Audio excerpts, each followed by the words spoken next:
Martin Luther King said, "Our lives begin to end the day we become silent about the things that matter, and voting matters. In fact, it's always mattered."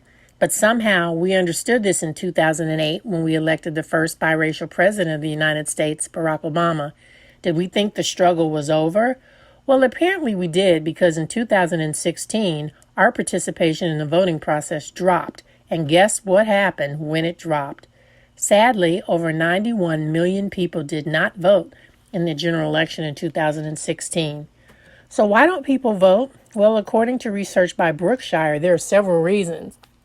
First, it takes effort. So by the time you register or have to get in your car and go to the polls, or perhaps even have to wait in a line, why bother? Voting is related to educational level as well. People who are educated tend to vote, and those who aren't don't. They just simply don't see a need. There are some who feel the two-party system of government is too restrictive and simply choose not to participate. And finally, good old apathy and burnout always show up. After all, who expects you to vote for your entire life? Well, newsflash, you are expected to vote your entire period of eligibility after you reach age 18. Not that we want to guilt you or anything, but countless individuals put their lives on the line so you could be disinterested and have all the options available to you today, which includes not voting. Yes, being sprayed by water, bitten by dogs, and humiliated, all for you to simply say, "I'd rather go shopping," is beyond being a disconnected individual. So what happens when you're unplugged from the rest of the world? Well, that's how dictators, supremacists, and other individuals who don't represent your interests get into office, gain influence, and then threaten everything you hold sacred. If you're still saying your vote doesn't count, you're right. It doesn't count when you fail to participate in the process. And there are plenty of candidates who lose each election cycle because of people like you who think it's everyone else's responsibility. This year, be different and get out and vote. Get registered and then actually do it. You've got this.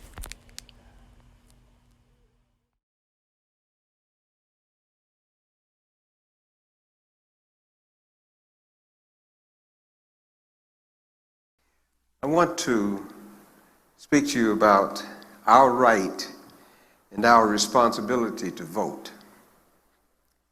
The premise for what I'm going to say is Pastor Adele Khan's acrostic definition of vote, a vehicle of transformation and empowerment.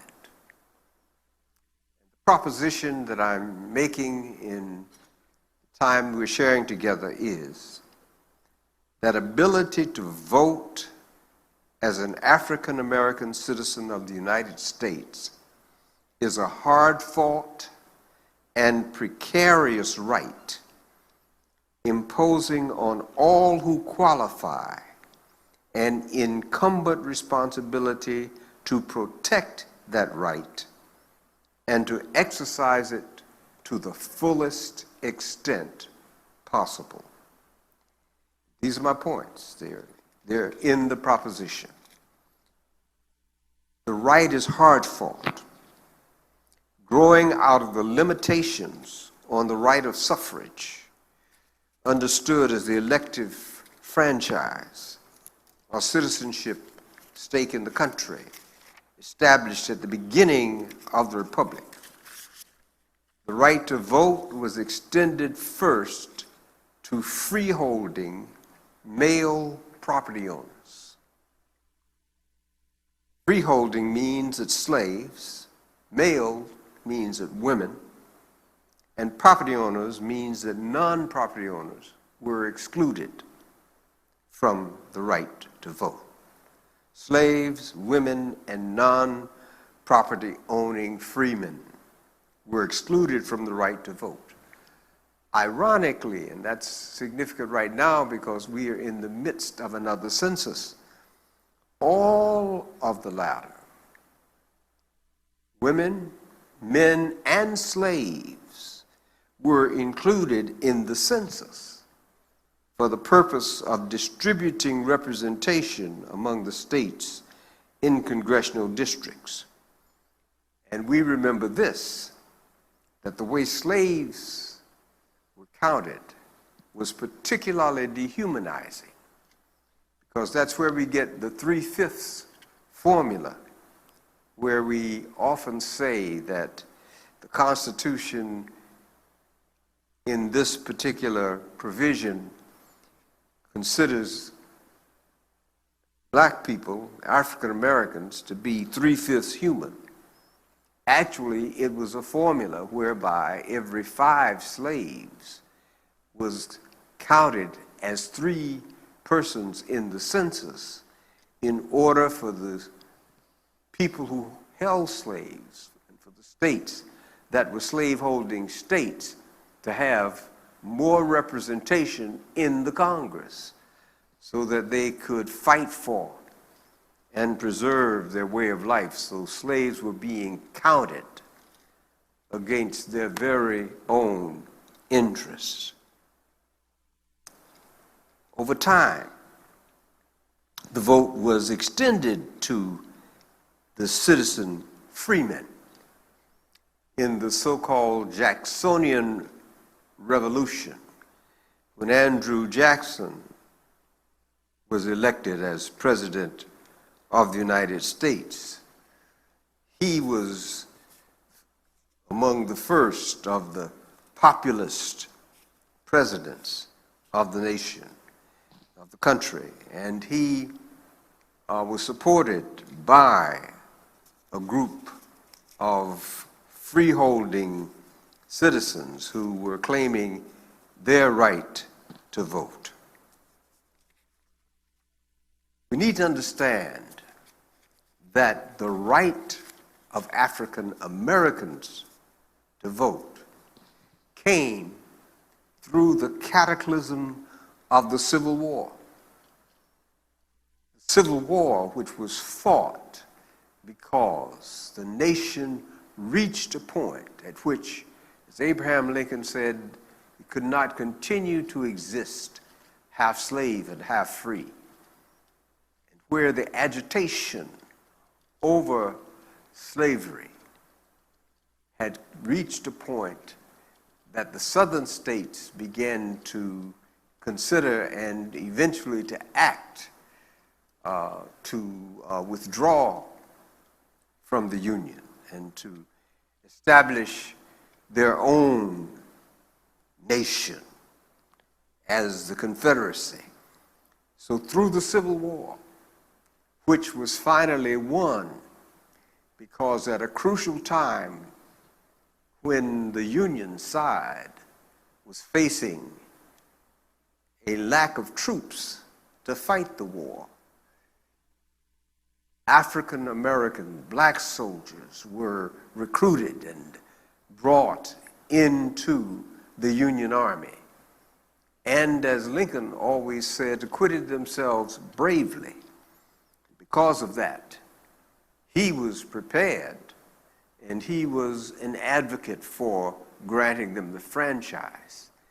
And when he said that in his address to the crowd outside the White House after his re-election, it is rumored that it was then that John Wilkes Booth and his group began to conspire to assassinate Lincoln because he was advocating the vote for the slaves that he had already issued an Emancipation Proclamation, and which he intended to make into a constitutional provision, and they were determined that slaves should not have the right to vote, or what they called the franchise, that portion in having a stake in the government. So, 13th Amendment, which wrote into the Constitution the emancipation and the ending and abolishing of slavery within the United States, and the 14th Amendment, which established the right of citizenship and the equal protection of the laws, and the 15th Amendment, which established the right to vote, were added to the Constitution. And these three amendments, although Lincoln was not alive when they were all finally passed, these three amendments brought into being what Lincoln meant in the Gettysburg Address when he called on the people who were there to resolve that those who had died on the battlefield at Gettysburg should not have died in vain, that the nation under God shall have a new birth of freedom. This was Lincoln's new birth of freedom, meaning that the Revolution of 1776 and the Constitution of 1787 that resulted from that had not included people who must be included if the nation was going to be whole. And that was why he favored citizenship for freed slaves, which included the right to vote. 15th Amendment says, the right of citizens of the United States to vote shall not be denied or abridged by the United States or by any state on account of race, color, or previous condition of servitude. That is the official statement of our constitutional right to vote. The second part of that amendment says the Congress shall have power to enforce by appropriate legislation the provisions of this article. Unfortunately, the fight for racial equality in voting did not end with the ratification of the 15th Amendment. The Hayes Compromise, which took place after the administration of Ulysses S. Grant, Rutherford B. Hayes was elected as president on the condition that he would withdraw the federal troops from the South. And that brought an end to Reconstruction and the reestablishment of the Southern white hegemony that changed again the voting rolls, removed from the voting rolls those freed slaves who had begun to exercise that franchise, chased out of the Congress those African Americans, those black men who had been elected to the House of Representatives, and established what came into the 20th century as a whole set of provisions and means by which white supremacy, beginning at the ballot box, was established and maintained. They came up with matters like the poll tax, where you had to pay a tax in order to vote. And of course, the tax was always high enough that black people had trouble paying it, and if they could even be allowed to register. They came up with things like the white primary, which meant that the primary elections, whereby those who were in the final vote were determined and selected, only whites could vote in the primary. If blacks were allowed to vote at all, they had to vote on the candidates that whites had chosen according to their own interest.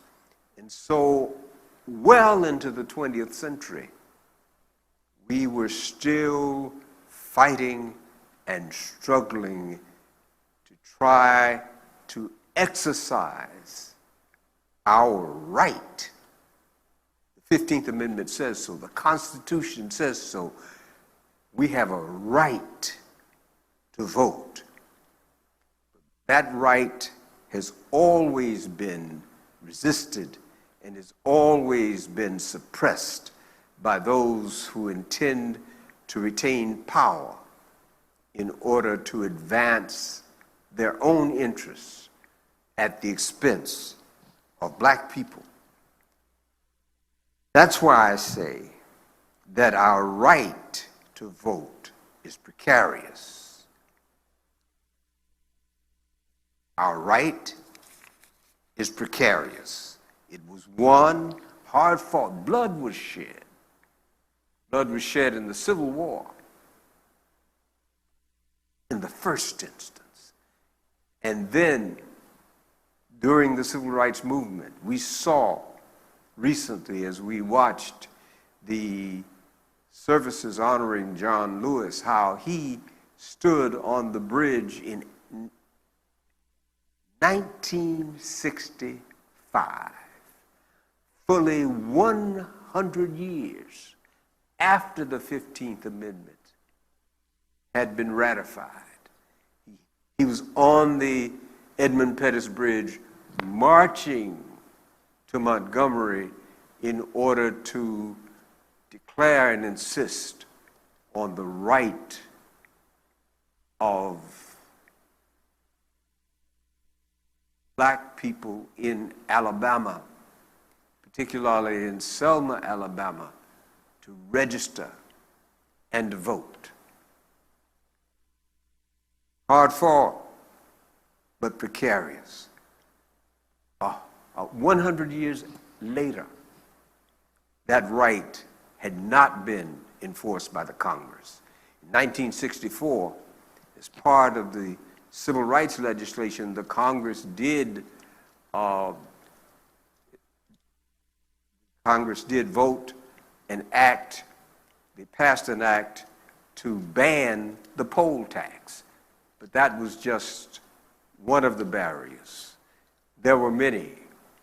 One I would include in that is during the time that I was a student at Morehouse College in Atlanta in the 1950s, there was what was called the county unit rule in the state of Georgia, which meant that when the votes were counted in Georgia, all the votes in Atlanta added up to one vote, which would then be related to the votes of other counties, so that it was established that they could always outvote Atlanta, which was the most populous city in the state, and of course, the most progressive city in the state. They were afraid that if Atlanta was allowed to have the full voting power that their numbers represented, they'd exercise too much influence over politics in Georgia. And the election of 2018, in which Stacey Abrams ran as a candidate for governor, is evidence that the sentiments and the tactics that kept down, that suppressed the power of the black vote in that state are still present. It is a precarious right. It is not guaranteed just because it's in the Constitution. It has to be fought to be enforced. We've had setbacks. After 1965, after the Voting Rights Act was established and included enforcement provisions, one poison pill that was included in the Voting Rights Act in order for it to pass was a requirement that every so often it had to be brought back for consideration to be renewed and its provisions renewed.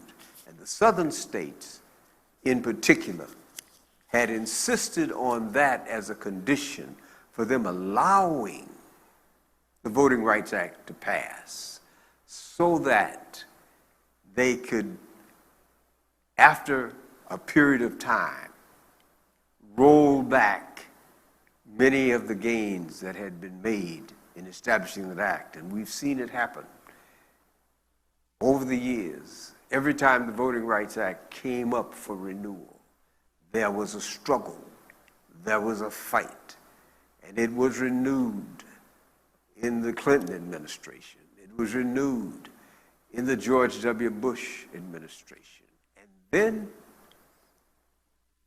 after the last time it was renewed, those who were at work behind the scenes, changing the personnel on the Supreme Court, finally got a court that took the enforcement teeth out of the civil rights, out of the Voting Rights Act, and allowed those states to proceed to establish new traditions, new requirements, new regulations on voting. And so we've gotten the ID laws, and we've gotten all of the kinds of barriers, the ways that the election rolls are being purged, and all of the kinds of barriers, all of the kinds of tactics that are used in order to suppress the vote. We have the right, but it's precarious. And so, having the right and facing the fact that it's precarious, it is incumbent on us. We have the responsibility. We have the responsibility to fight to protect that right. I have been reminded, and on reflection, I have been amazed at how John Lewis fought so hard as a young man, 1965, still in his 20s. He suffered the brutal beating on the bridge, on the Edmund Pettus Bridge. Then, as a member of Congress, he was there for all of the fights, all of the struggles over renewal of the Voting Rights Act, and he watched as the people within the Congress and as members in the Supreme Court chipped away at the enforcement of the Voting Rights Act. And by the time he died, we were in a situation where we must renew. We need a new Voting Rights Act in order to reestablish the kinds of enforcement that breaks down and prevents the voter suppression that we have faced since the Supreme Court had, in effect, repealed the enforcement provisions of the Voting Rights Act. He saw all of that happen, but he was still there and still in the fight. And now the Congress is facing up to, and hopefully they will meet the challenge of passing a new Voting Rights Act. That act will bear the name of John Robert Lewis. We have a responsibility to protect the right that we are given that we have in the Constitution, our God-given right to be a part of the community, and written into the Constitution and won by blood and toil. We have the responsibility to protect that right and cause of the struggle which is continuing. We have a responsibility to exercise that right to the fullest extent possible. That's where we are today. We have an opportunity. We have an opportunity. Those of us who are here in Ohio are not facing as severe attempts or efforts or means of suppressing the vote as in some other places. But the Secretary of State of Ohio has just issued a charge that there shall be no places to deposit ballots other than at the Board of Elections. There used to be other drop boxes. Removed all the drop boxes and is ready to purge the rolls of maybe 200,000 people again. They'd already been purged in the last 2 to 4 years. So we are facing a great challenge. We must fight to protect, and by all means, we must use every bit of our energy in order to exercise that right. That right is not just an option, it's a responsibility. Faces us as a mandate. And it's up to us to do those things to secure the right that we have earned and won and given by virtue of struggle and the fact of our citizenship. It is derelict of duty if we fail to put ourselves on the rolls to register and to vote and to hold those whom we vote for or those who, even without our vote, occupy office accountable for the things that they do.